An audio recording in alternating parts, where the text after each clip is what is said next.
Hey, what's going on, everybody? Oh, Paul fell off his chair.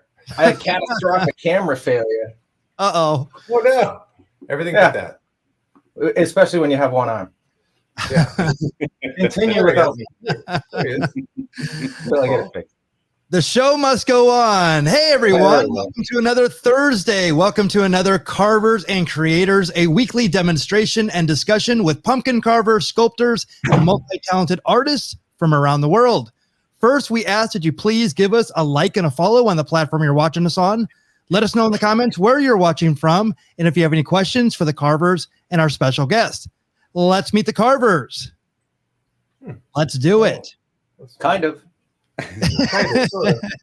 He's hiding.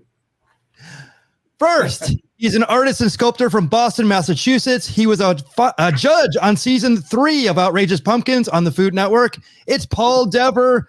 He's here in spirit. We'll definitely check in with him. He's had a tough week. He's had some surgery. Things are upside down, but we will definitely check back in with Paul. That's what he looks like. I can vouch. That's just what I look like now. I had my whole body removed. I'll fix it. Next, he's a multimedia sculpture artist from Tucson, Arizona, and a finalist on season 9 of Halloween Wars on the Food Network. It's Matt Harper. Welcome.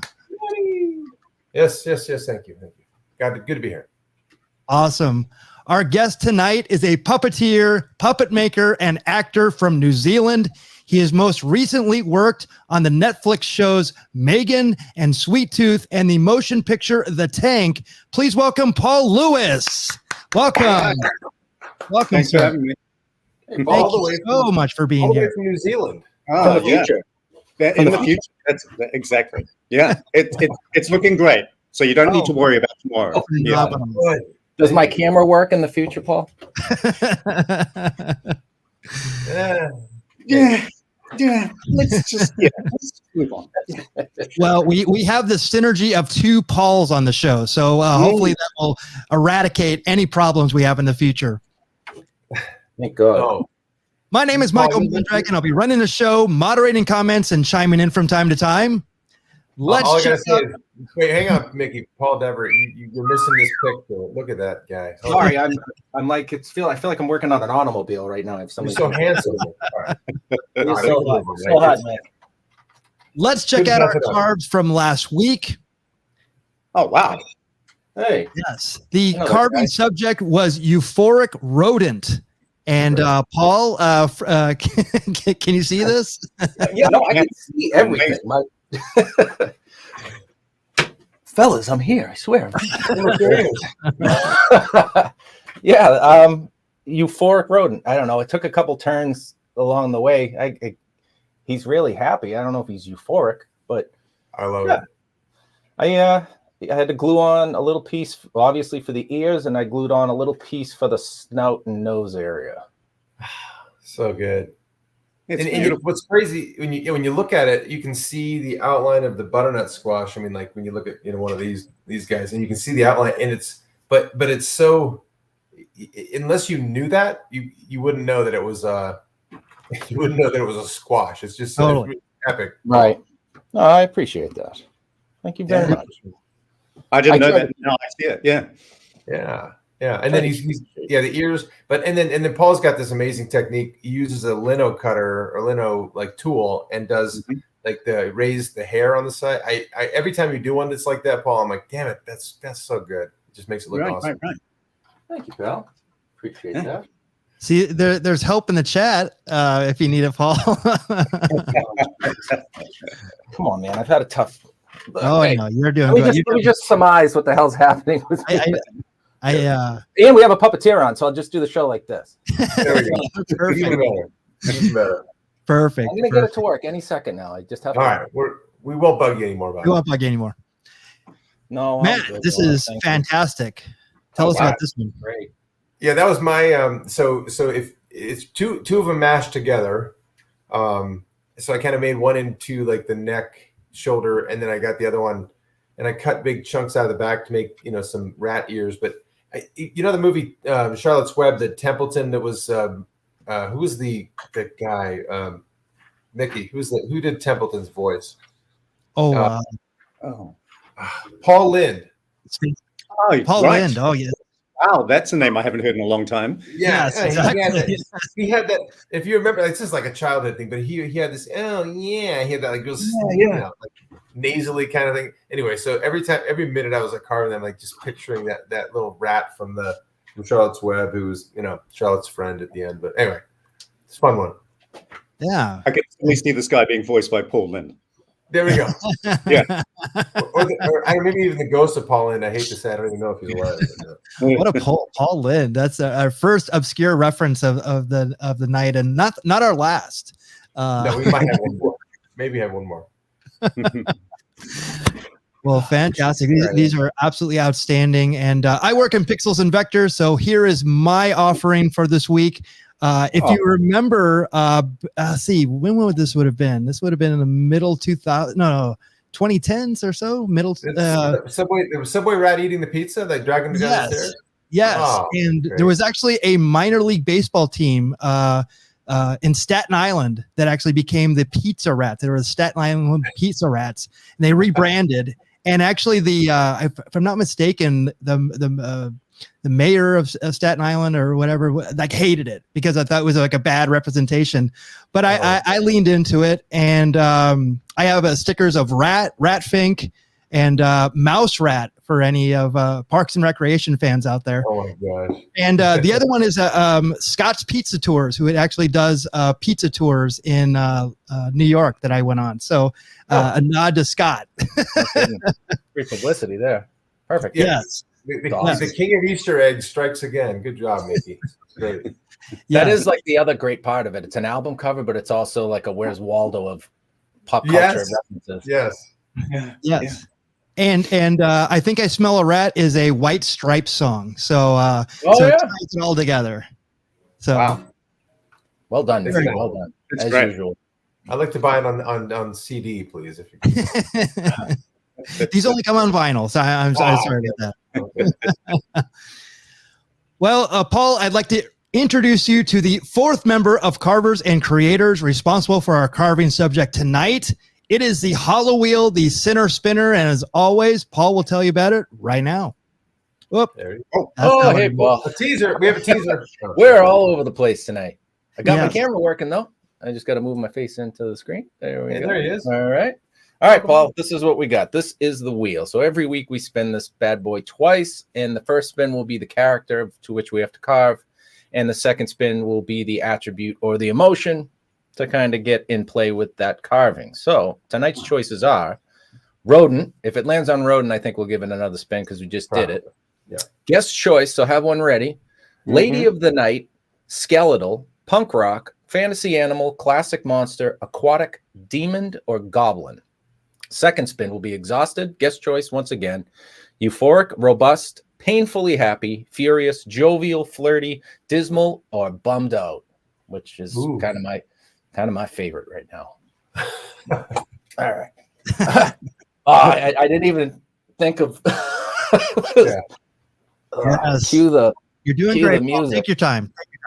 It's I feel like I'm in New Zealand because I got to go backwards, like against the natural rotation of the earth to do this. Not a bad spin. Delightful. Classic monster. Ooh.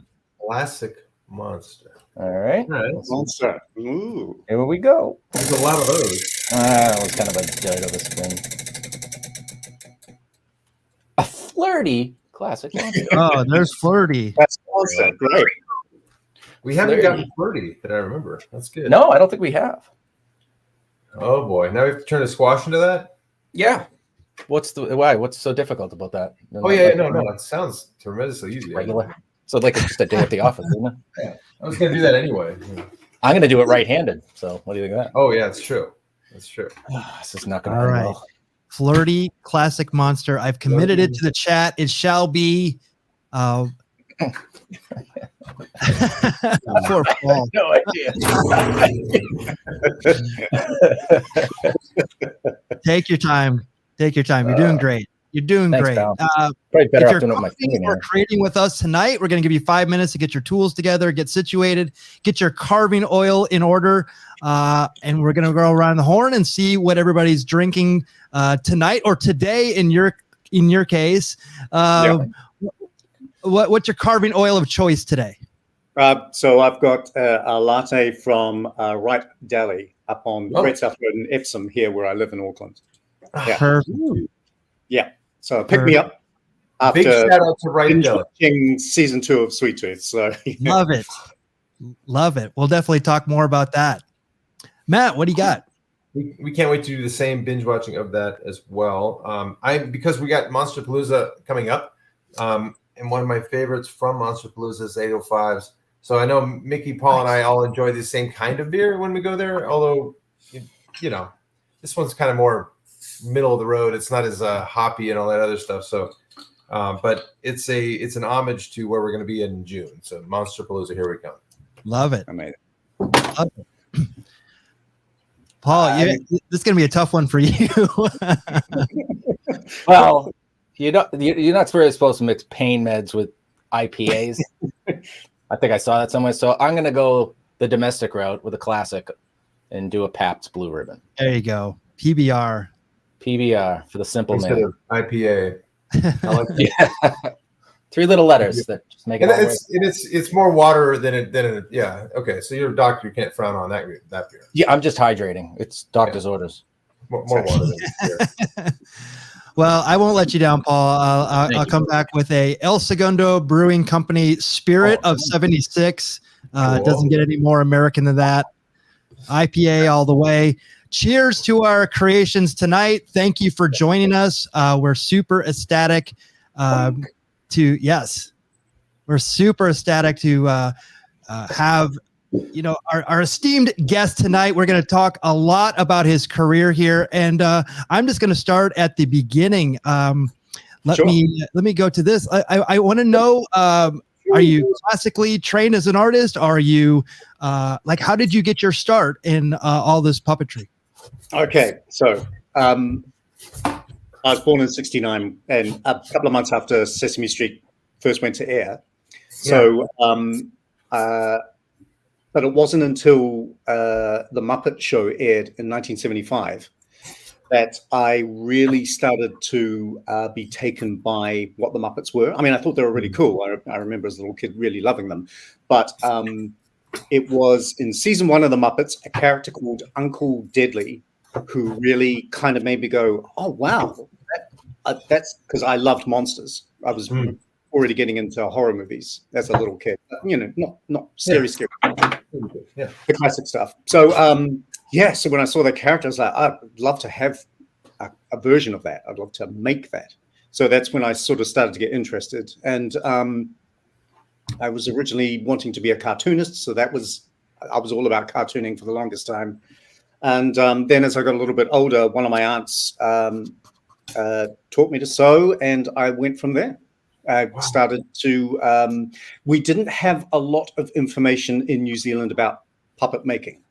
So what I ended up doing was just going to the local library and getting books out on soft toys, how to make soft toys, and just taking the patterns and converting them into puppets.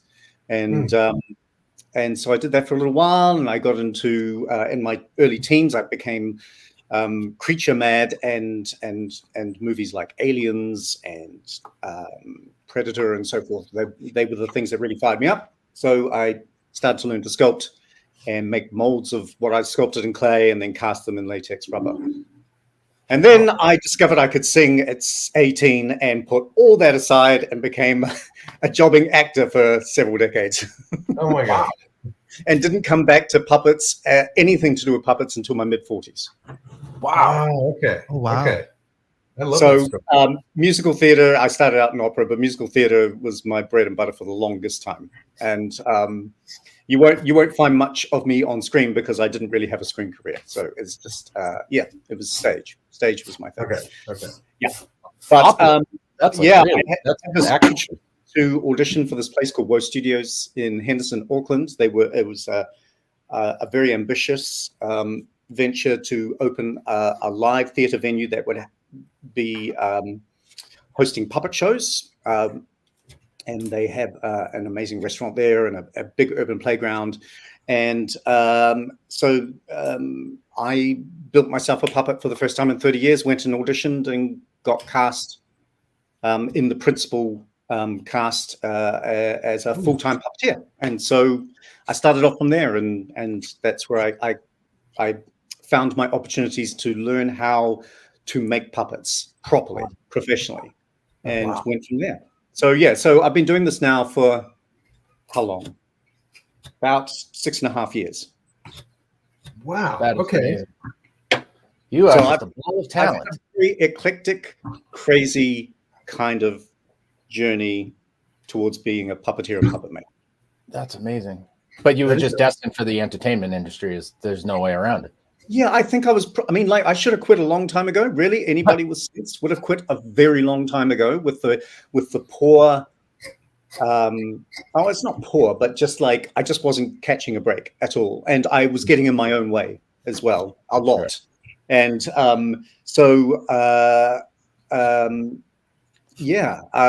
anybody with sense would have quit, found a stable job, and made lots of money and stuff. But no, I just kept persisting.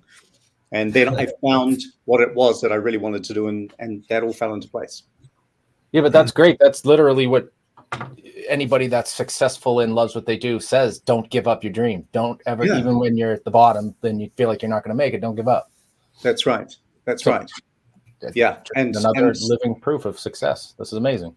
That's exactly it. And I think just what I needed to find was what it was I really, really wanted to do. And being a puppeteer and a puppet maker is perfect for me. I'm a shy performer. I actually don't like the spotlight being on me, but with a puppet, that's not a problem.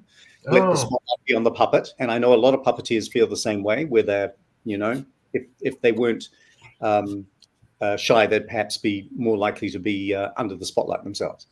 So yeah, and also just the building things. I just love making stuff. So yeah, so cool. I'm also, sorry, Mick. I was just gonna say I'm also enamored with like taking that kind of a pivot.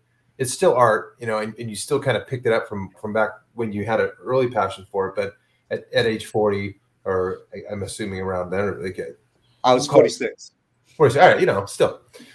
And to get the success you've had in this short amount of time, I think it's a big proof point to like that old dream that you had, coming back to the surface, but staying in that performance arena, right? Because you're now kind of aiming the gun a little somewhere different. But anyway, I'm just impressed that you stayed with it after at starting at age 46 versus just saying, well, I'll be an accountant now.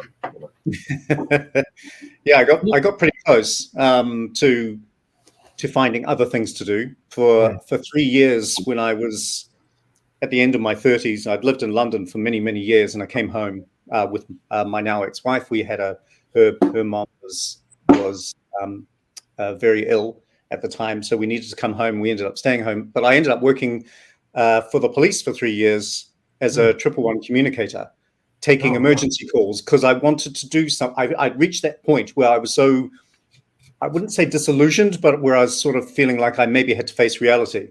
And so I wanted to do something that contributed to the community in a way. And my father-in-law was an ex-cop, and he said, well, all the stuff that you do as an actor and stuff, communication skills, etc.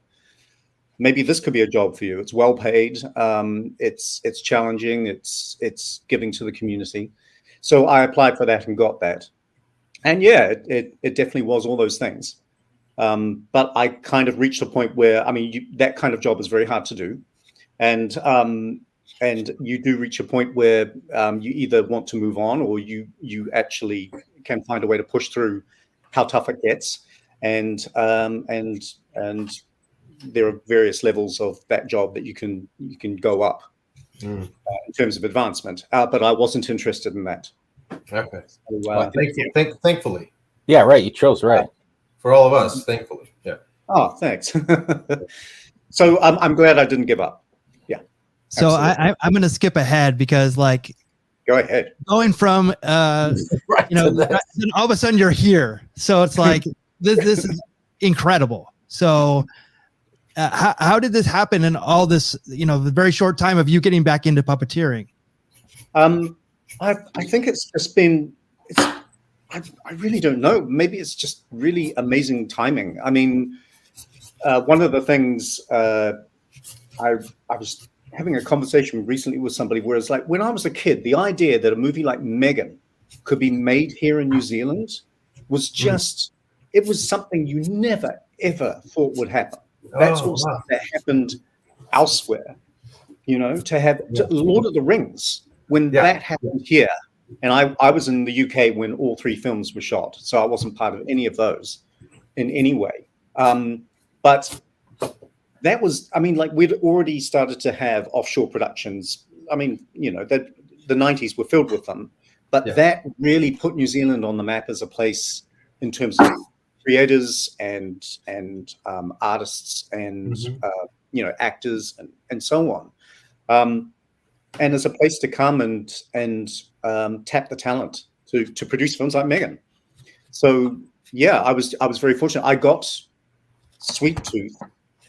I'm going to skip back a bit because it's relevant to this, but I got Sweet Tooth because the producer of the studios that I worked at, the live theater studios, we ended up doing a TV show based upon the characters that were created for that show. I was playing the lead boy, an 8-year-old called Custard. And he kind of talked a bit like this. Hi, how you doing? And he had like a little gang of friends, and they faced off against a bad guy named Dr. Gloom. And it was just this, the studios were just so beautifully built. A lot of the artists who worked on Lord of the Rings created this incredible stage for us to play on. And so we ended up doing a TV show because we got the funding for that. And one of the producers, Mel Turner, is one of the producers on Sweet Tooth. And when the pilot for Sweet Tooth was ready to shoot, she brought all of us principal puppeteers from Woe Studios onto the pilot, because there's just this one scene with all these little hybrid babies in a hospital, in a maternity. Yeah. So awesome. we were all brought on board for that, just that one scene. And so that was my first time meeting Jim Mickle, the showrunner, because he directed the pilot episode. And it was shot at a different studios to where we shot the rest of the show. It was shot out west, just down the road from Woe Studios. We could walk there. And so we spent 2 to 3 days, got to meet Justin Raleigh, the head of Fractured Effects, and see the beautiful work that his team had done on those hybrid babies. I was just, when I saw those, I was so gobsmacked at being able to finally, in person, see that kind of puppet that I used to just obsess over in magazines like Fangoria and Starlog and Fantastic Films and stuff, but actually be able to see these kinds of puppets.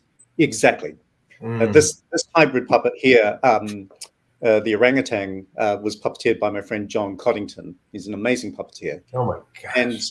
And we worked together at Woe. And so he did some really beautiful, subtle stuff, because the shots start off on this character's face and then Dolly's back.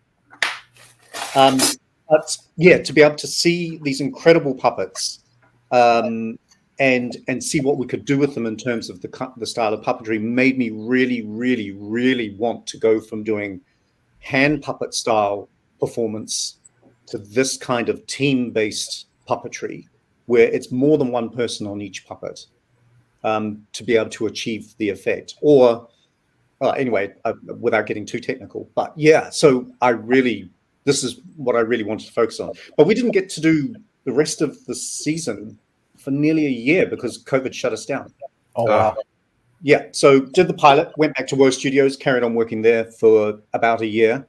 And then COVID shut down Woe Studios, or just put it into hiatus. But we'd lost our jobs. And in that time, I started doing other stuff, and in terms of puppets and puppet making, puppetry and puppet making. And then Mel got in touch to say, would I like to come on board the rest of the season for Sweet Tooth as one of the puppeteers for Bobby.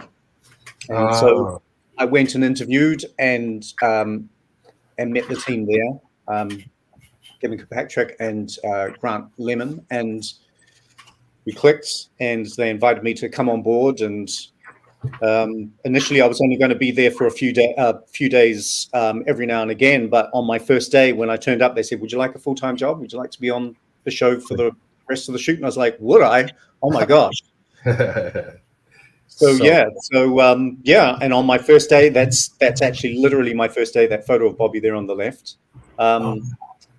They gave me some tasks to do with making a few little adjustments to the puppet itself, which terrified me because these puppets are so expensive. But it was just cosmetic stuff and to do with a little bit of rod puppetry. Cosmetic, when I say it's to do with the rods, nothing to do with how he looks. And so that started it all. But yeah, Bobby, oh my gosh. Such a great character too. And how ironic that a series about a virus that basically wipes out the human race and produces these hybrids is actually shut down by a virus. Now you did like that in and of itself is another series. Life imitates art. Absolutely. And I remember when going in for the pilot and seeing all the concept artwork just lining this corridor, and just I'd never heard of Sweet Tooth. I'd never heard of Jeff Lemire. And I was like, what is this? Because it looked like a fairy tale, but it's set in a pandemic. And it just looks so beautiful. I was gobsmacked by what I was seeing. And I was like, oh, wow. But I thought, I'd heard that the story focused on this one kid. So I didn't even think that maybe there was an opportunity to carry on working on the show. I didn't know Bobby was a thing until I was invited to interview for the position of Bobby Puppeteer. So, And when I went to the interview, he was on his way, but they were able to show me he was on his way from the US. They were able to show me, because I was interviewed a few weeks in advance, able to show me bits of videos showing the development of the puppet. And it was just ridiculously exciting to see. Yeah.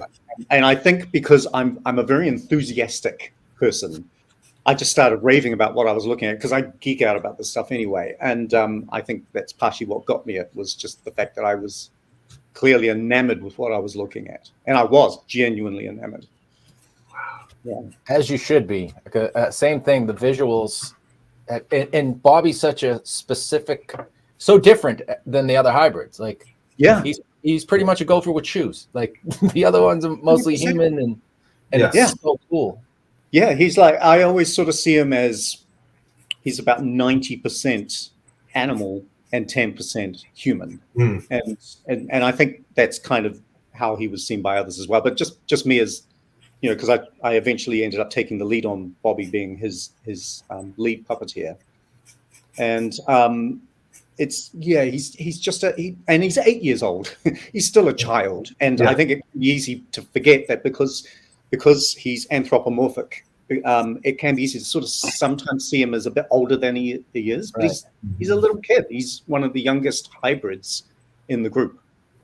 So, and he's got a quintessential kid's outfit. That definitely helps, wearing the little shoes and the little cute little overalls. And, he's super cute. And it's funny because like when you hold him, and he's got some weight to him because he's got a bunch of servos in his head and in his body, and with how he's been built and so forth. So he feels like you're holding a child, a toddler, his size, and you can't help but just kind of rock with him and just like, it's okay, I got you. I don't have kids, but whenever I help Bobby, I'm like, what am I doing? But everybody did it who held him. Everybody found themselves kind of just like cradling his head, and so just being super careful of him. Yeah. There is a question. Are these made of foam, faux fur, or silicone? Bobby is foam latex for his skin because one of the things is he needed to be light. But he's got knotted fur as well as punched fur. So his body is knotted. His arms are foam latex and punched, and his head is punched. Oh, wow. That's a lot of punch there. A huge amount of work. And there were two fully animatronic Bobbies. And in fact, you're looking at both of them right here. The one on the left was Bobby 1, and the one on the right is Bobby 2. And then there's the weird Muppety version that I made that ended up being the stand-in for him on set. I just like, I had nothing to do, so I decided to make a Bobby puppet. And I decided to do like a Muppety version, and then I just took him in to show Jim, I think, one day, or my team, I can't remember. And then somebody said, "Why don't?" Because we often had to bring in the stunt. There's one stunt version of Bobby as well. Had to bring in the stunt version as a stand-in, but these things are expensive. Yeah. So it was like, my puppet, we can throw that around, and it's super light. So it was just like we ended up just using him instead because he's exactly the same. Yeah, cool. That's so great. Well done. So good. Yeah.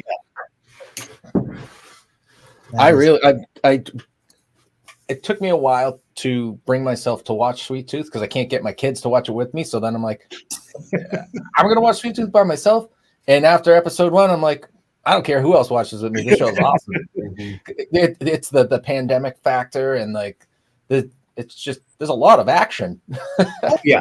And I wasn't expecting that much action. Yeah, season 2 has heaps going on. In fact, kids will probably love season 2 because there's more focus on kids.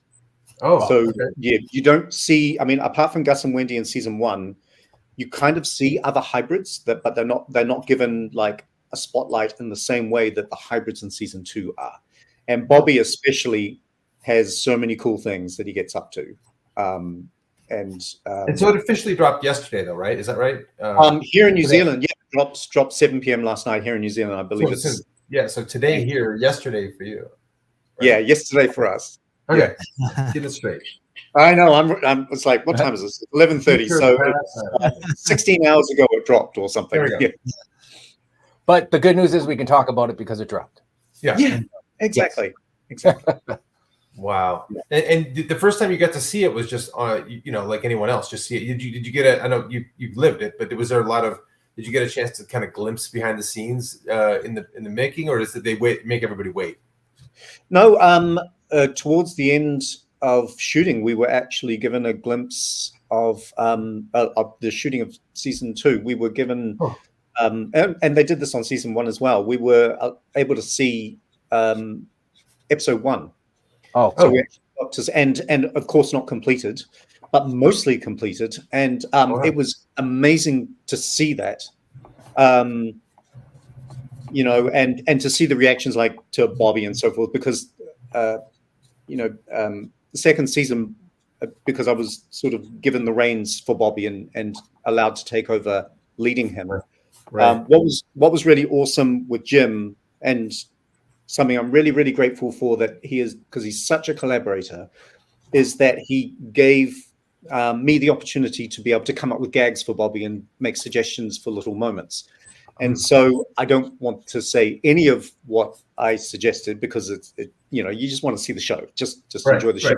But to see those moments in episode 1, a couple of those moments in episode 1, and hear the audience reaction was just like extremely gratifying as well. Like, this is nuts. This is so cool. And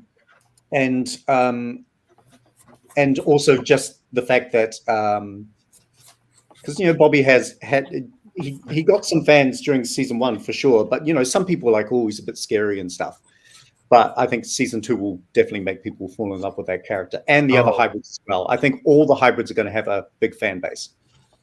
Yeah, I would say the hybrids, it makes it, that's the beauty of it, is the whimsical, the make-believe that there could be hybrids. I didn't think any of them were scary. Now, if they were adult hybrids, yeah, that would be terrifying. Yeah, just don't let them stay kids. They got to stay kids. That's the only way. Kids. It's so fun.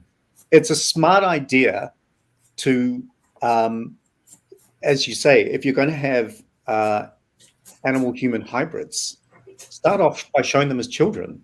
Yeah, it just makes the concept more palatable. Sure. Young animals are 10 times cuter and more, welcoming than old animals for sure. That doesn't even apply to just hybrids. That's just in general. Yeah, in general. Yeah. No, I don't know. I look at my baby photos. I don't think so much, but that's that's great. Yeah. And Oh boy.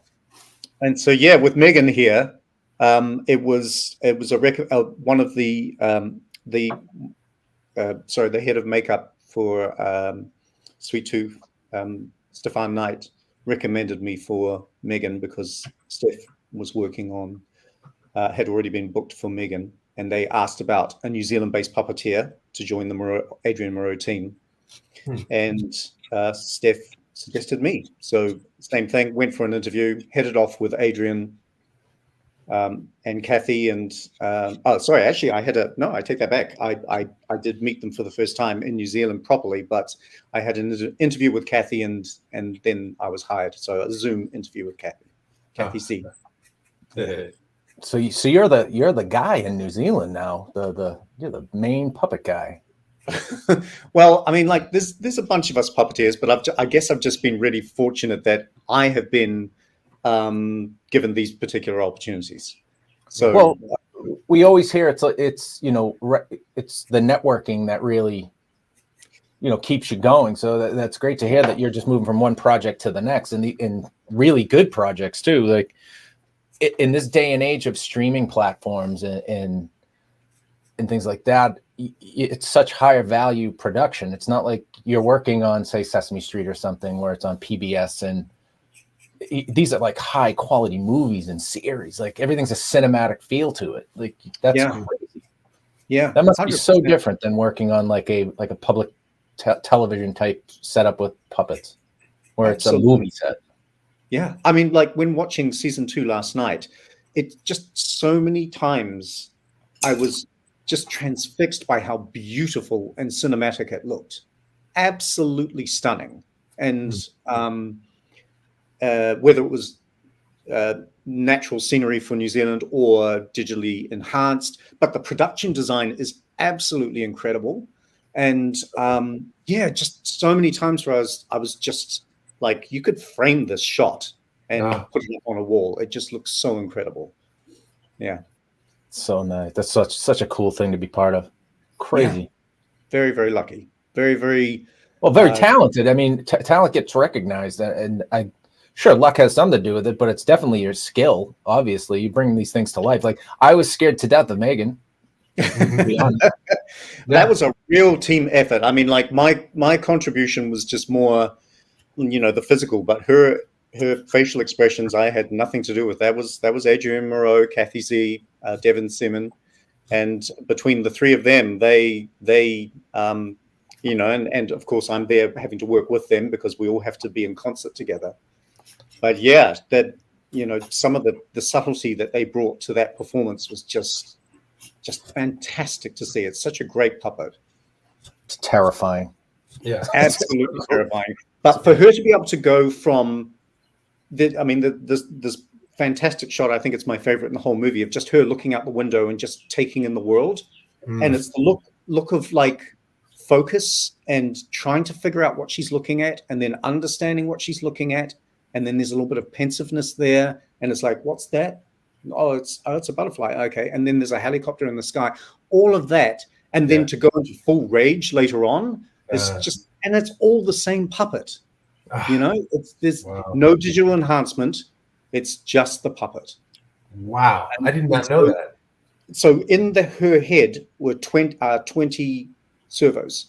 Oh my God. So creating all, and I got to only once get to see one of the animatronics, because there were a couple of versions with the face off, and then get to see just the complexity of the design of the animatronic underneath. And it was absolute. I hope people get to see it because it's staggering to look at.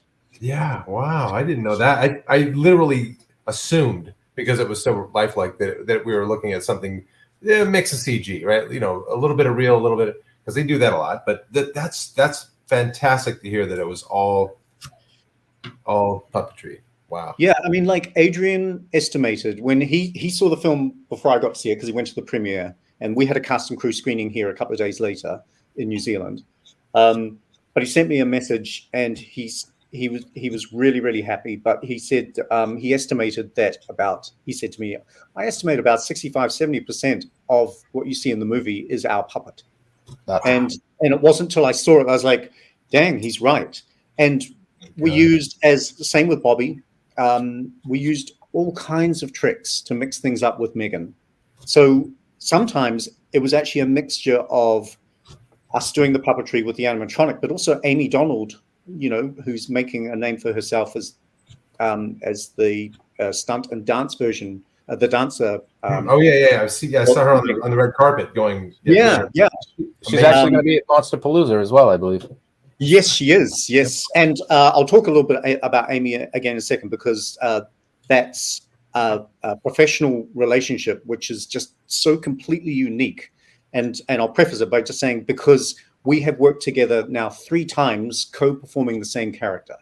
That's so it's like it's insane. She's ridiculously talented, one of the greatest kids I've worked with in all of my years of working on stage, et cetera, et cetera. And she's just a really awesome human being. But sometimes Amy's hands were the puppet's hands. So it was like a live hand, like, say, Cookie Monster. You've got your head, your lip sync and stuff, but you've also got live hands going on as well. Well, she would do that with Megan sometimes. So people would assume, because the hands were doing things, that they were looking at Amy, like full body Amy doing it. But it's actually, no, it's the puppet with Amy's hands. And that must be the best compliment, right? To get somebody so confused as to what they're looking at. It's just a testament to the talent of the team. So cool. And also, I mean, like, the digital effects team, I got to hand it to them as well, because they did a great job of marrying everything together. The puppet with the digital face replacement for Amy, because in some scenes they were hopping back and forth between, like Amy and the puppet.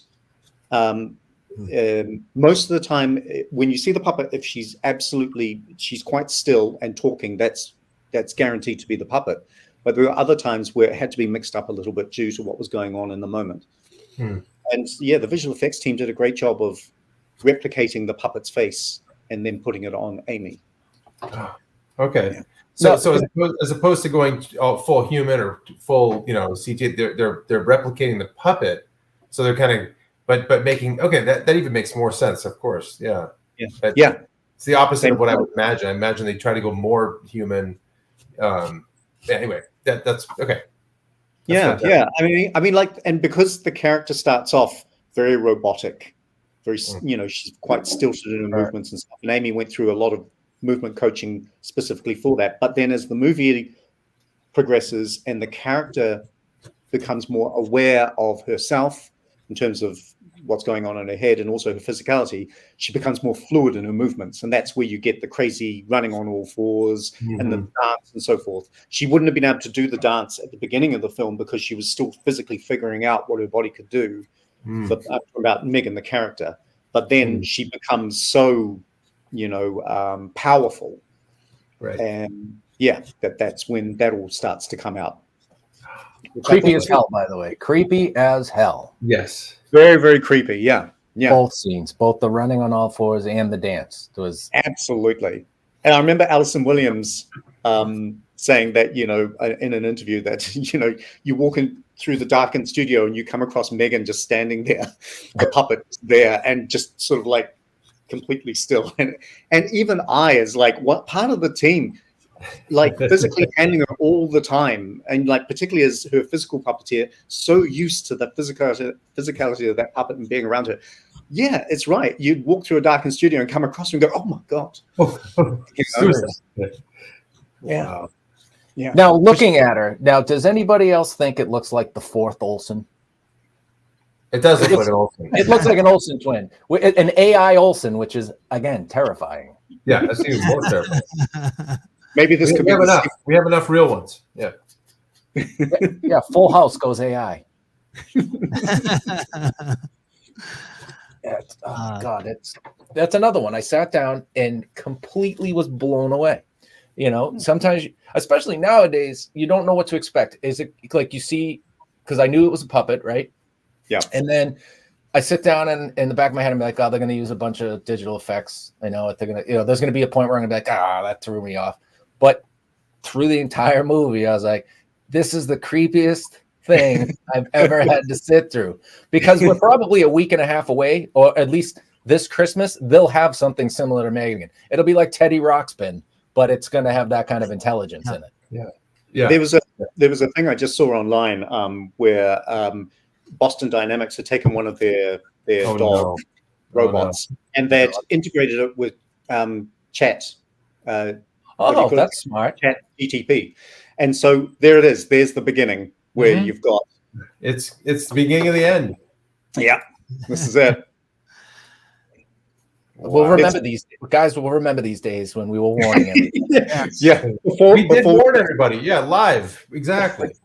Before we returned to the caves and hid from the dog GPTs. You can't even do that because you'd have to ask Chat GPT, where's a good cave to hide? Exactly. Hey Siri. Right. Yeah, it's like the book Dune. You know, do you guys know So, you know, one of the things about that is that, you know, computers are outlawed. Robots are outlawed because of the great war that happens between humanity and I could almost see us going the same way. I think I read somewhere that the Russian Secret Service has started using typewriters because it was the only way to really, you know, keep things secret. Wow. Oh, that's very interesting. Yeah. We're gonna get Navajo code talkers back any day now. Yes, right. Yeah. Exactly. Yeah, that's right. Uh-oh. It's beginning. Somebody heard you. You're talking too much about this. Alexa's like, please do not talk shit while I am in the room. I'm gonna get one of those dogs coming up to the doorway and just marching me away very shortly. Seriously. Come with us. Well, here's another movie that just came out recently, correct? Mm-hmm. Yeah, it's come out in the States, but it hasn't come out here, and I haven't seen it. It's like I can barely comment on it other than talking about the puppetry and stuff, I guess. But yeah, I'm really looking forward to seeing it. I think it's like June it's coming out here, so we've got a while to wait. Okay. But it's out here? Yeah.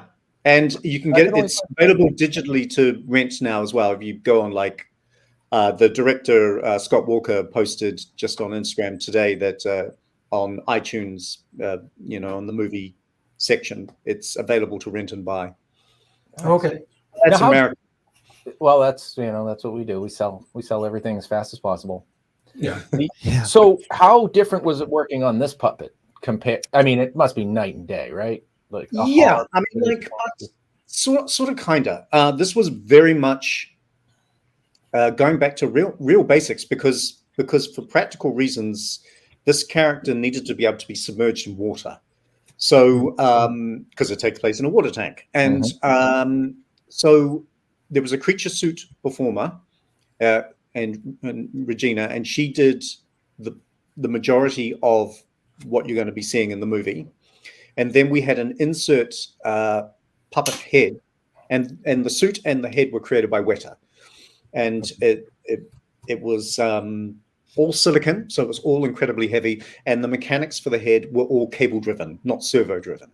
So it was all designed to be able to go into water and then be able to be taken apart, because that was partly part of my job was I did all the cable performance, and Shane Runge, who's a creature suit performer and a really strong guy because the head was really heavy, he handled the physical movement of the head, and it was also part of the body as well. And so every day I had when we had the creature in water, or because it was covered in slime and needed to be cleaned every day as well, I had to break down the head, the components, take off the cables and everything, wash everything, dry it out, and then put it together the next day when I got into work to start the day. So that was a little bit scary for me. I was like, first time working with a Weta creation, and on my first day, I'm just expecting to go in and just be a puppeteer, and then it's like, oh, hey Paul, we're putting you on a 3-hour Zoom with Weta, the guys at Weta, because they need to tell you how to take the puppet apart so that you can do the maintenance stuff. I'm like, okay, but challenge accepted. And and it was fine. It was absolutely fine. And yeah, so I only worked, I think, like 9 days, and I was kind of bummed because I missed the day where they did a lot of the action stuff in the tank itself. So another puppeteer came in and took over because I was actually filming something else. And for the longest time, there'd been this toing and froing of trying to make sure that I'd be able to be free for filming both projects. And in the end, this particular day in the tank just kept getting moved so much that I had to commit to one and say no to the other. And I ended up committing to the other project and then missing out on the, So the stuff that when you see the movie, if you get to see the movie, the tank itself, I never was part of. Okay. But outside of the tank, you're part of. Outside of the tank, I did everything else. Yeah. Okay. All the stuff. Yeah. So wait, just for everyone else's edification, because I've just heard of this. I'm not even all that aware. Tell us what the premise is, because I think the creature itself is horrifying. I just love to know the. Yeah, it's in the 70s, I think 1978, and it's Oregon, and it's just a family who's inherited a home out in the countryside, and they discover there's a massive water tank connected to the property, and that there have been creatures hiding in there for a very, very long time. They discover that there's a history of these creatures, and these things start coming out and attacking locals. Okay. It's a fight for survival for the family. Love it. Okay. Yeah. Does the dog die? You know what? I honestly can't remember. It always starts with a pet. A pet. Yeah. No. You hear the yelp. Floppy. I have no memory of us, because this is like a year and a half ago we shot it. So it's, and my memory's terrible. I think, oh yeah, I'll easily remember this stuff. And then I'm like, wait, what? It's like watching season 2 last night. It's like, oh yeah, we did that. That's right. I'm pretty sure the dog lives. Is that a spoiler? I think so. Oh man. I'm just saying. I'm a cat guy. I love cats. I'm sort of a dog person as well. I'd love to have a dog. So yeah, anytime there's an animal in a movie and it's threatened, I'm like, oh, come on, no. Please. Yeah. The dog's always the first to go. The dog's always the first. Yeah, that's right. Maddie, I like what you're doing there, bud. I just caught a glimpse of that. Right. You got a full head going on there? Well, the thing's so long. I wanted to do like a Frankenstein thing, but the thing's so long. I wanted to make some shoulders. I might add on to make him look more square, and maybe some ears, but some bolts, and I might make his head flat. Jeez Louise, that's so cool. Yeah, and the one thing, the challenge, Paul, the other Paul, that we have all the time with this is like you get this. We don't go off a prompt. We go off a prompt. We don't go off of a reference. So we don't we don't like stare at something and go, that'd be good, because typically you're going to spend some time if you're looking. We're making what are we having here? A flirty classic monster. So we'd spend some time looking at, okay, what classic monster? What is flirty? Let's put them together and try to figure it out. And this way, you just kind of have to dive in, and a lot of times I think Paul will probably back this up. The shape of the thing kind of dictates what you're going to be able to do. Or the number of arms you can carve with. Usually, right? Yeah, you're down to one. My hand's like tingling right now, just holding on to it. Your doctor better not be watching. He'd be like, Paul, we told you, do not carve. I'm gonna be hurting. Oh yeah. He's gonna we got to do it all again. You destroyed your bicep this time. Ruined. So fabrication, right? So what we're doing is we're subtractive fabricating. Now, do you still have the time to fabricate puppets? Do you have your own characters and creatures you like to come up with? Yeah, Are you busy right now? Well, at the moment I'm not busy. I've sort of got things coming up, but at the moment I'm a little bit at leisure. And I see Nosferatu behind you, actually. Oh yeah. That guy. Just over there, and I've got like Gonzo here and Kermit and Chewbacca and things. I'm so jealous. I got a little Chewie. Such a I love gorgeous that puppet. one. Yeah.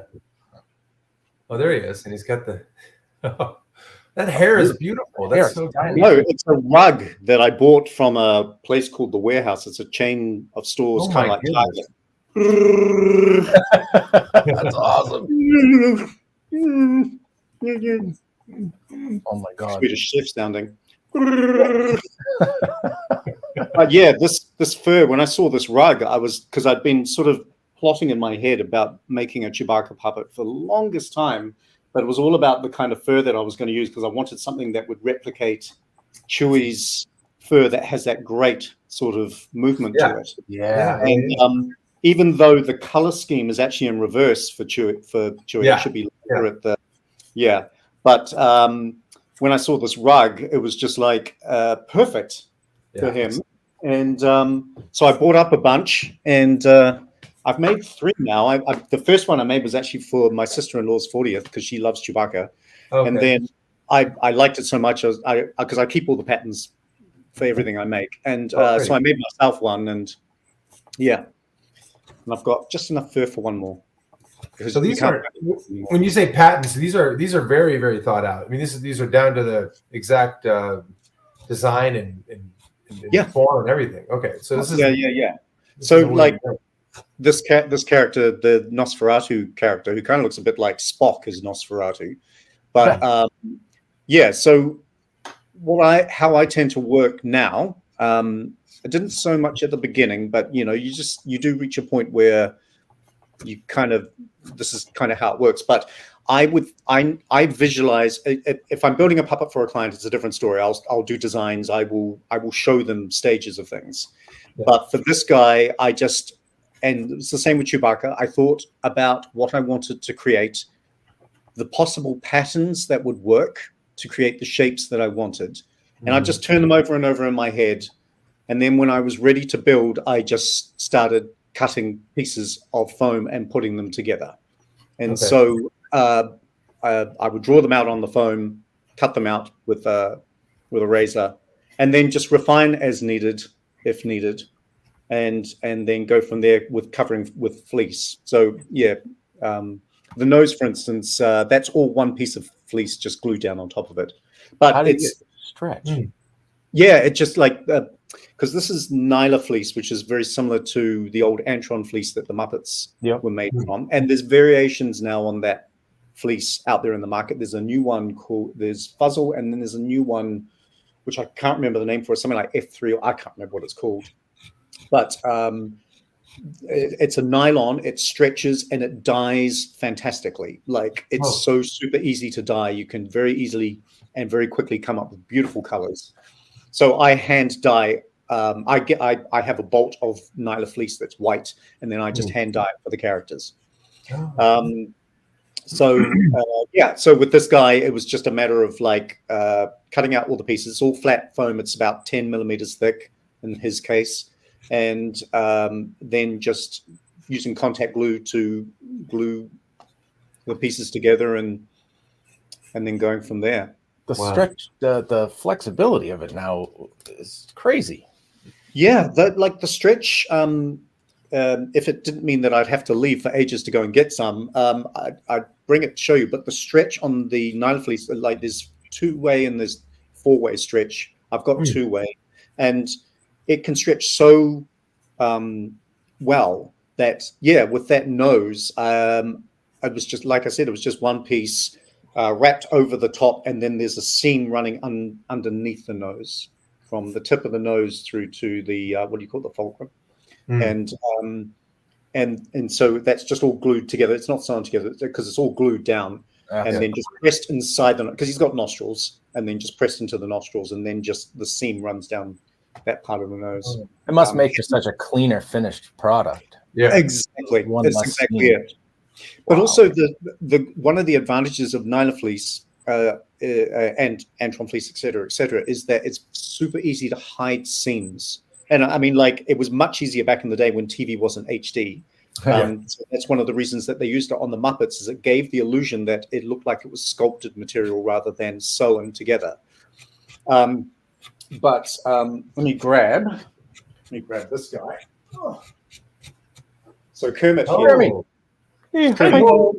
he's got stuffing inside him, so which I won't remove at the moment. But he's got a seam running up here, for instance, which you can barely see.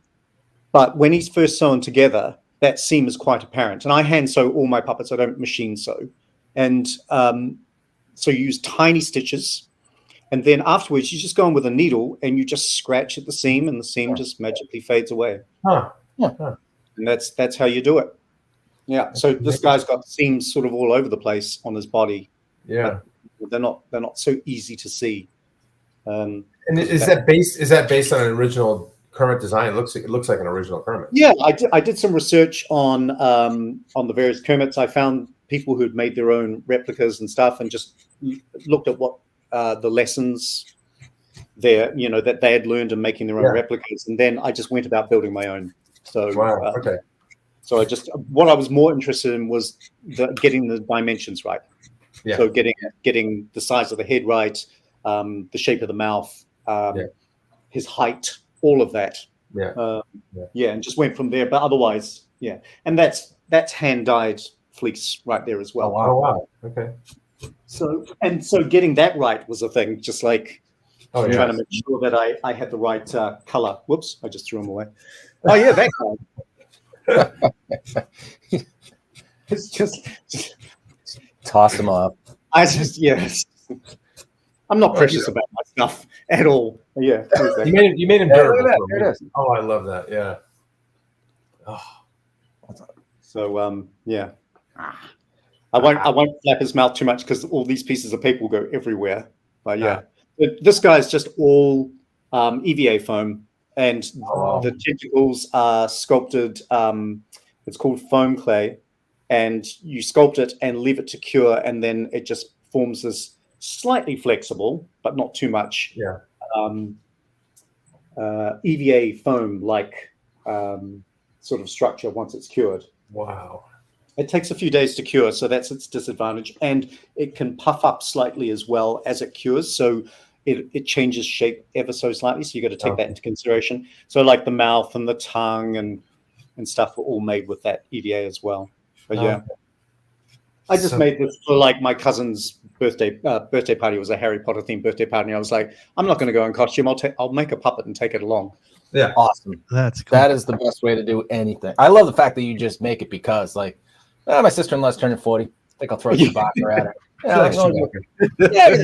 Harry Potter buddy. I'm just going to make it. Love it. But now I'm sort of starting to mix things up a bit. Oh, yeah, let me show you Gonzo.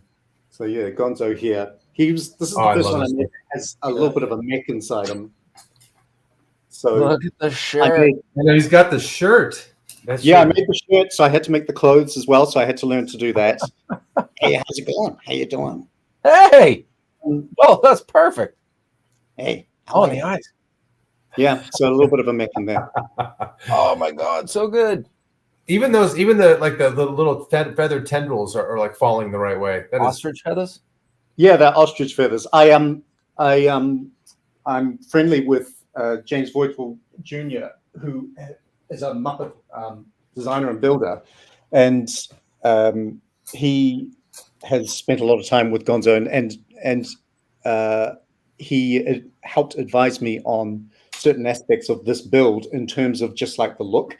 And at one point, he must have counted the feathers based upon a photo that I posted on Instagram. And he goes, "There's 11 feathers in the back of his head." So it's like, man, awesome. Yeah.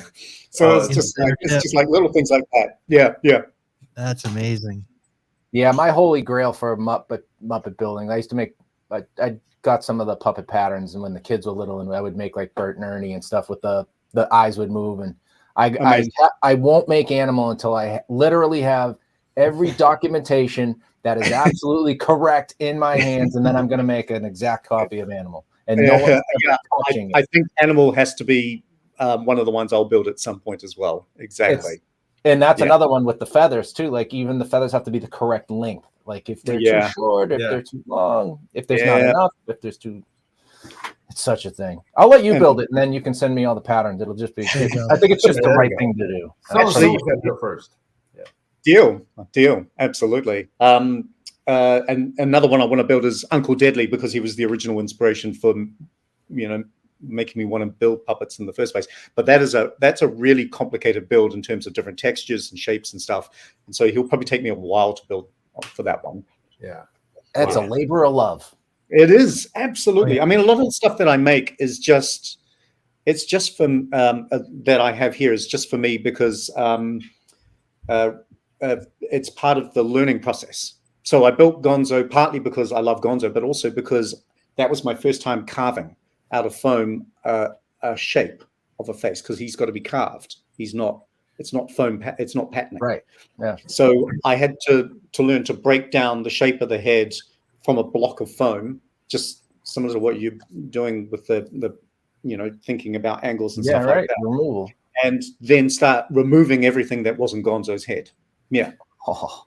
And the nose is one shot, right? So that's if you screw it up, you have to start all over again. Yeah. Oh my God. That's exactly it. And I did have that. I wrecked the first attempt. I was like, okay, all right. I've learned that lesson now. And then I luckily had another piece of foam exactly the same size and just went straight back to work. Oh, wow. I was just going to mention about Uncle Deadly. I had the same visceral reaction when I first saw him as a kid watching that show, and to the point where, I'm having fun. I'm scared. What is that? Why is he? Because he's just so creepy, and like his eyes are those voids, and then they blink, and he just kind of sidles up next to Kermit and does his thing.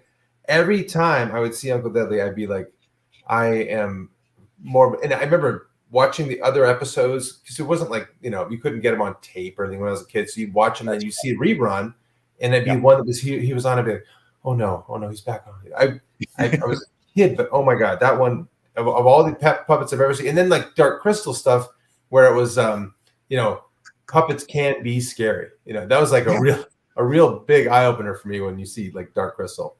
So cool. Yeah, absolutely. Yeah, and I mean, I had and at that point, I think we got our first video tape recorder at home. I was in my teens, and there was a special on the making of the Dark Crystal, which I recorded, and I wore that tape out, watching and rewatching sections, not only on performance, but just on the creature building side of things. Just like the fact that they were commenting that the individual character makers, they were assigned a particular character, but they would do like the costume and the jewelry. They would do most of it, working with other people, yes, but they were seeing the whole thing through from beginning to end. Wow. And it was like that knowing that because for a lot of puppeteers, one of the things they're held back by is they may not know how to build puppets. So they've got to hire somebody to make a puppet for them. But I never wanted to be in that position. For me, it's like, well, I want this character. So how do I go about making this character? Yeah. Right. Wow. And so 3D sculpting has now come into that for me. It's where now I'm focusing on how 3D sculpting can be used for puppet building. And also going beyond that, it's just learning the art of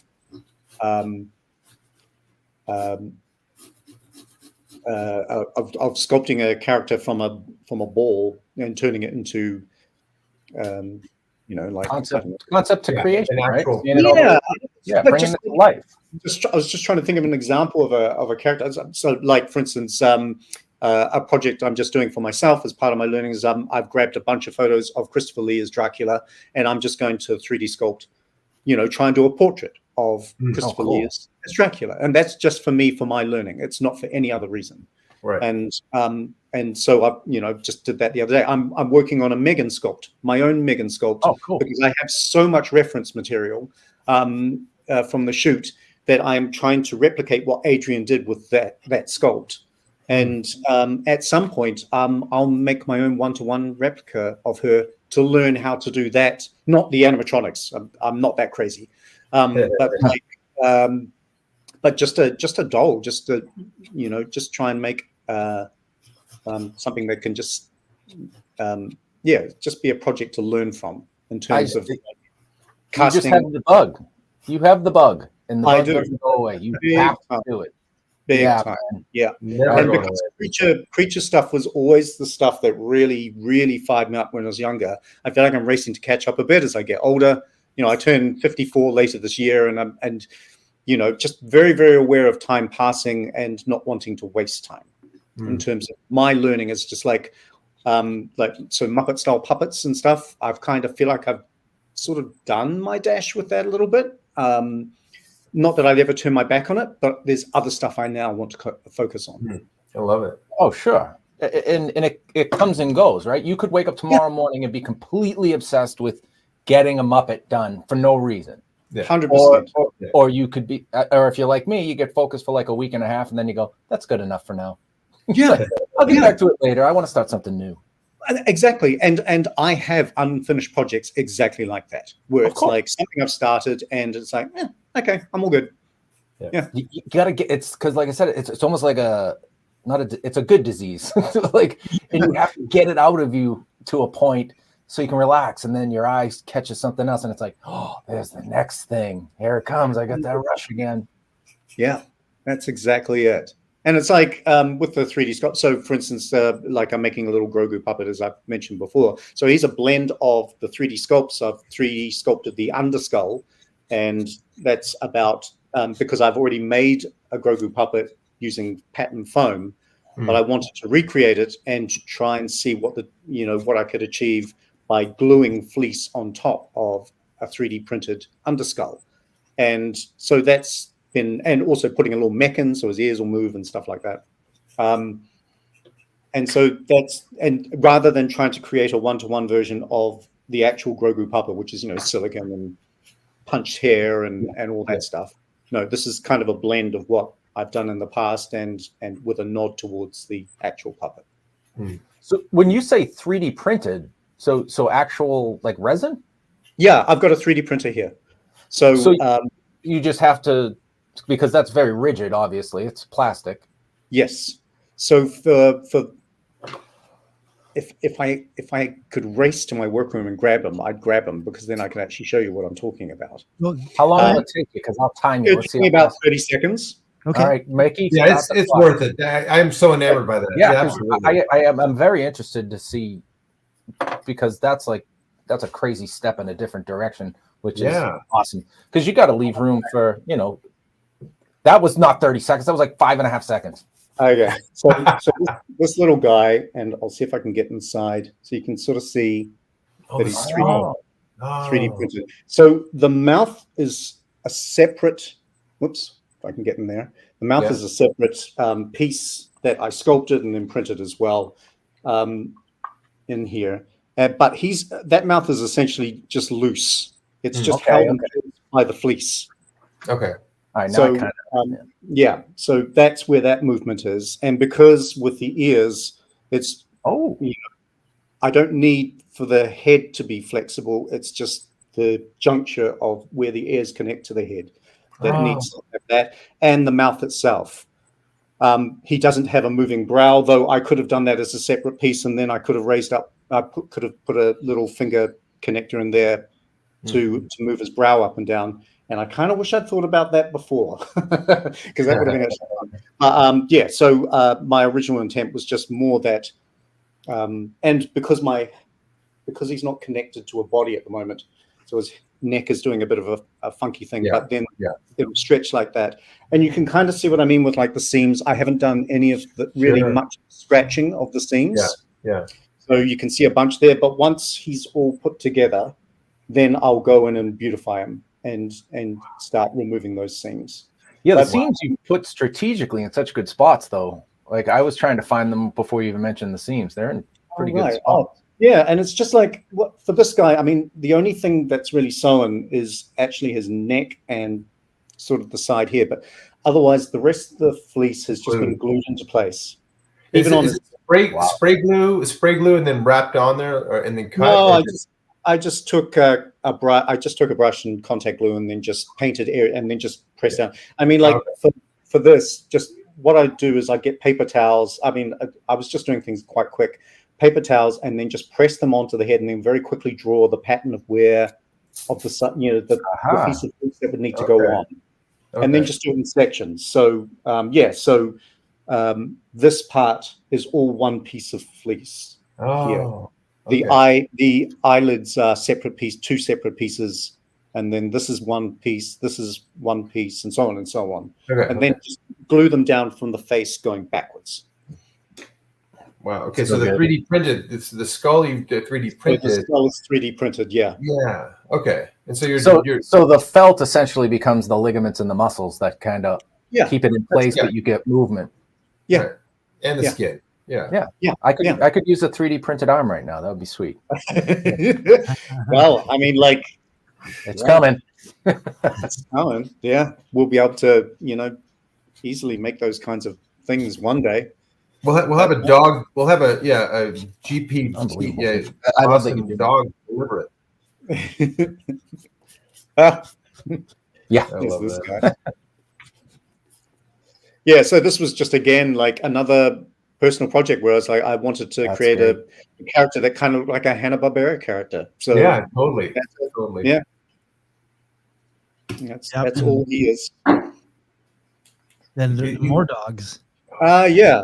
So the little black dog, he was actually built for a stage play, which was about depression, hence him being a black dog, because the depression is sometimes referred to as the black dog. Started with Winston Churchill. He referred to his depression as the black dog that walks beside him. And so this play wanted to have it literally on stage as a black dog just for one scene. So it didn't need to be super realistic, and the way that they were going to light it and stuff, you'd totally buy it because it would be just held in somebody's arms and puppeteered. So he's just foam patterned head and body and legs and sculpted mouth in foam clay, and then just painted teddy bear eyes with a little bit of white foam clay around them, and then the rest is just faux fur, and the other dog is exactly the same method. Huh.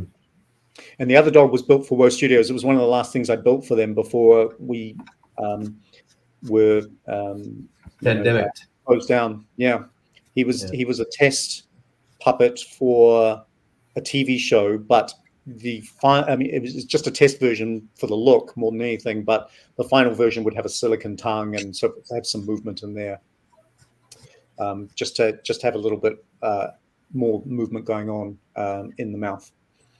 So you're up in Wellington, and where is Weta compared to where you are? I mean, is it in? I'm actually I'm in Auckland, but Weta's in Wellington. Yeah. Okay. Weta's in Wellington. Okay. Yeah. So 8 hours drive away. Hey, that's a little bit more than you'd think it would be. Yeah, no. Yeah, they're all right next to each other, like. Right. Well, living in Massachusetts, I mean, if I want to go to the other side of the state, it takes me about 45 minutes. I mean, seriously. Here it's about 6 hours. Here. Take you an hour and a half to get to the South Shore through Boston, but mileage-wise. Yeah. So, like, would that be a drive for you? Do you fly? Yeah, I know these guys on the West Coast love to just say it's only a 6-hour ride. It's 100% a drive, and it's a very beautiful drive as well. So, yeah, you're in New Zealand for crying out loud. Yeah, that's right. Yeah, make a trip of it. Lots of people try and do it in much less than 8 hours. So, that's a thing. What do we got here? They're awesome. Oh yeah. I got the Megan that I made, a little Megan action figure that I made. Oh my gosh. This was 3D sculpted and printed. Yeah. Oh my gosh. Is that 3D printed too? Yeah, 3D printed. Oh, nice. Little twisty body. How cool. Yeah. And it's just done in the retro style of action figures from back in the day. Yeah, like the old Playmobil, With the Star Wars. Yeah, 5 points of articulation kind of thing. Yeah. So these guys were, I have since printed these guys, but and I changed Bobby's design a little bit. I've changed the way his legs shaped in terms that it's more a V shape rather than that U shape now for the connecting to the body. But yeah, so Gus ended up, I made and painted as a gift for the puppeteer for Gus's ears, Grant Lemon. Oh. So he's been given him as a gift, and Bobby was given to one of the guys on the puppeteering team who was in charge of the mechs for Bobby in New Zealand, and but my co-puppeteer. I'm learning. I want to become your friend. I was going to say, not only is he a great puppeteer, he's probably the best gift giver I've ever seen. my birthday's coming up in August. Just so you know. Okay, all right. Let's start taking orders. Just invite him over, and then all of a sudden, like, oh, here's this thing that what am I going to do? Wow, one of a kind, amazing, handmade. That's amazing. Totally. Yeah, so those were fun to and that all this sort of thing came about because when I was working on Megan, we were busy all the time, but we did have some downtime and stuff. And Adrian Moreau is an amazing sculptor, designer. He just won the Oscar for The Whale, for creating the makeup for Brendan Fraser. And we'd been talking about, I'd wanted to get into 3D sculpting, and we're just discussing that, talking about ZBrush and stuff. And I said, because I have an iPad Pro, I was like, what would you recommend as like something I could use on iPad Pro? And he said, I don't think there is anything you can really use. So I decided to do some research and found an app called Nomad Sculpt. And it's like 20 something bucks. And there were already a whole bunch of tutorials and stuff on YouTube. So I thought, oh yeah, this could work. So I downloaded it, started messing about with it, but it's like, oh, okay, this is funky. And anyway, went back into work and showed it to Adrian and was like, what do you think of this? So he started playing with it and he's like, this is actually really, really good. This is really, really good. So he got himself a copy and then we would just sit together and he would help guide me through that whole thing of like learning 3D sculpting and the push-pull aspect and adding and subtracting and all that sort of stuff and the tools and then, the version of Dynamesh called Voxel Mesh. Nomad Sculpt is what you're using, and that can go directly into a 3D printer, obviously. Yeah, exactly. So you export the various parts as STL files, and then so like Megan, for instance, like I think 7 or 8 different pieces. They're all separated out. So you have to export each piece separately. Yeah. But I have ZBrush. I have a tablet for using ZBrush, and I'm learning ZBrush, but the convenience of picking up an iPad and taking it anywhere and just sculpting, and because Nomad is getting more powerful. I was talking to Justin Raleigh from Fracture Effects about this the other day because he's been experimenting with Nomad. He's like, it's kind of like ZBrush Lite, so it's getting more powerful, and I'm just finding it's becoming my sort of, it's my preferred app for 3D sculpting. But if there's anything more complex that requires functionality that I can only have in ZBrush, then I'll just put the files into ZBrush and go from there. But do you feel the programs are they similar enough that it sort of translates back and forth? No. Nomad is actually more intuitive. It's really? And also you've got just this great thing of just being able to touch the screen to turn the sculpt around and stuff. It's actually so much faster to use in some respects, whereas you've got hotkeys and so forth with ZBrush, and you're having to, it's not as fluid or as intuitive, I find. Really? Well, somebody's bomb. I'm going on the App Store tonight. I'm putting that on there. Because so Matt and I scan a lot of our sculpts. Oh yeah. And Blender would be another program that, if you didn't want to buy ZBrush. So I always hit this brick wall in these programs where I'll bring in the scan, and then you sort of have to, bless you, you sort of have to not dumb it down, but whatever the command is to kind of get rid of some of the mesh. Right. Because whenever I would try to, what's the next step? Shrink wrap it, it would crash the program like instantaneously. Right. So I'm looking, so can I import my scans into? Yep. Stop it. Oh, stop 100%.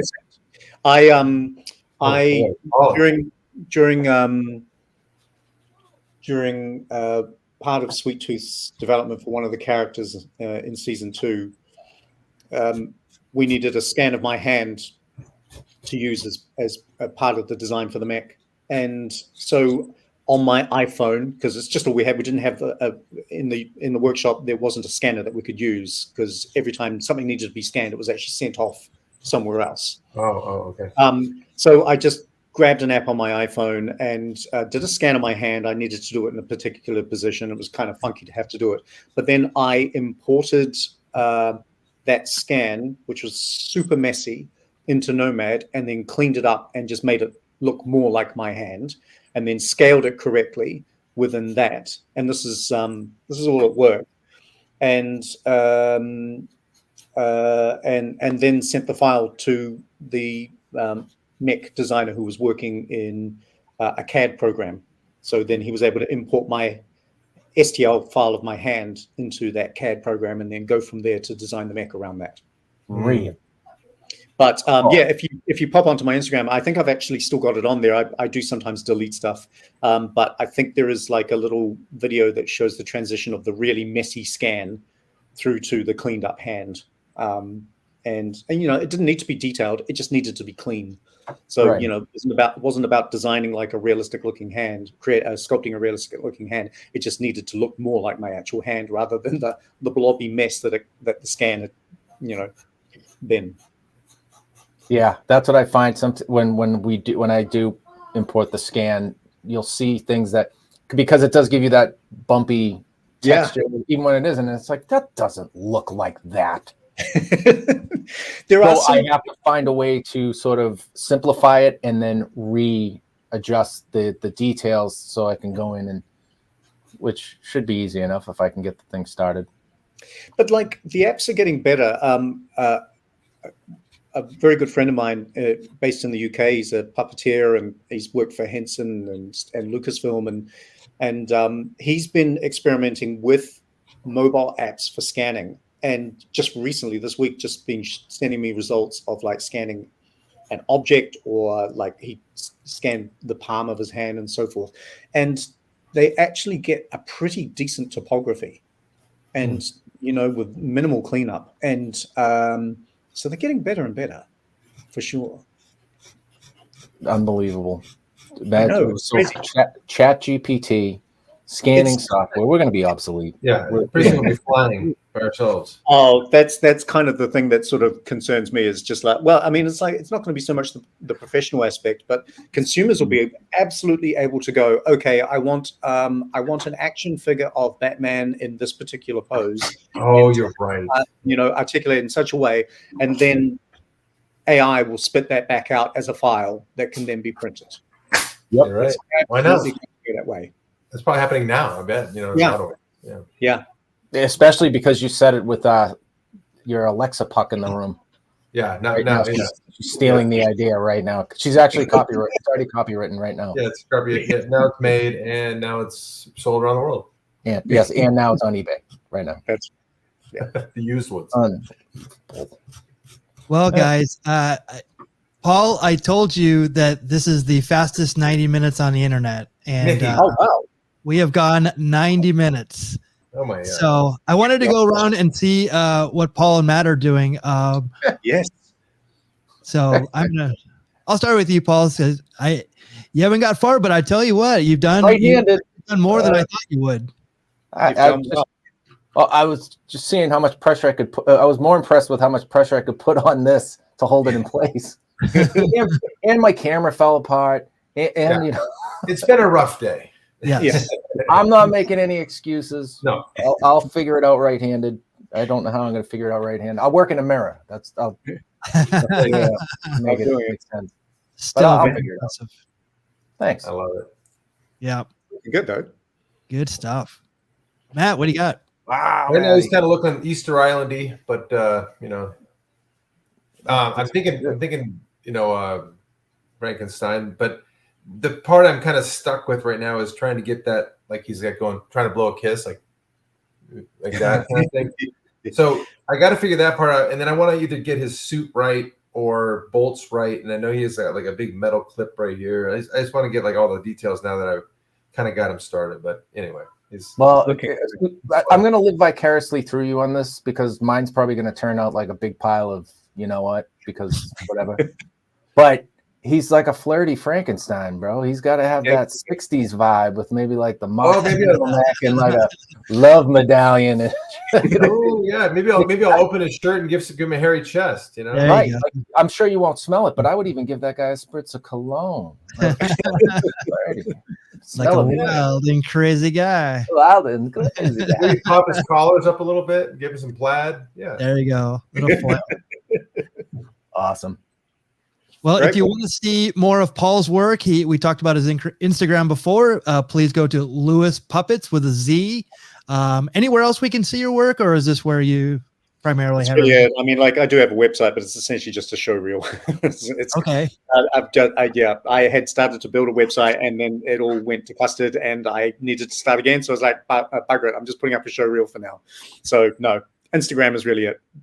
Perfect. Yeah. Well, here's where we are on the interwebs. It's the Twitter, Facebook, Instagram, YouTube, Twitch, and TikTok. Guys, any last words before we sign off for this week? I just want to say thank you very much for having me. It's been great. Yeah. Paul, I'm a huge fan. I'm a huge fan. And if anybody hasn't seen Megan yet, or you haven't seen Sweet Tooth season 1 or season 2, I highly recommend it. Fantastic work on both films, and I want to check out the new one with the disgusting creature outside the tank. I don't want to see him inside the tank. I want to see work outside the tank. But I am a huge fan, man. Thank you for joining us. Yeah, thank you so much. Thank you. Yeah, it was a lot of fun. It was really enjoyable. We'll have to have you back. Yeah, I'd love to. Yeah. Cool. Maybe I'll I just thought of this. We'll do a all New Zealand show. We'll get you and Gino Acevedo together in the same room. There you guys go. will be forced to carve together. How's that? Yeah, I've not met Gino, but like it's like, oh my gosh, for that guy, he's amazing, absolutely incredible. Yeah, he couldn't be nicer. I think this is duplicated with you. This has been fantastic. You're so open with everything. I think it's a New Zealand thing. Maybe that's it. People are just better down there. I don't know. The country just like better air or something. Everybody's just nicer.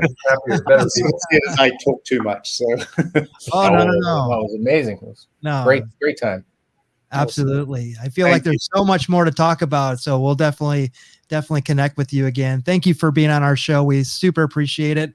And we'll be back next Thursday with another Carvers and Creators. Thank you for joining, everyone. Good night. Okay. Good night, guys. Bye-bye.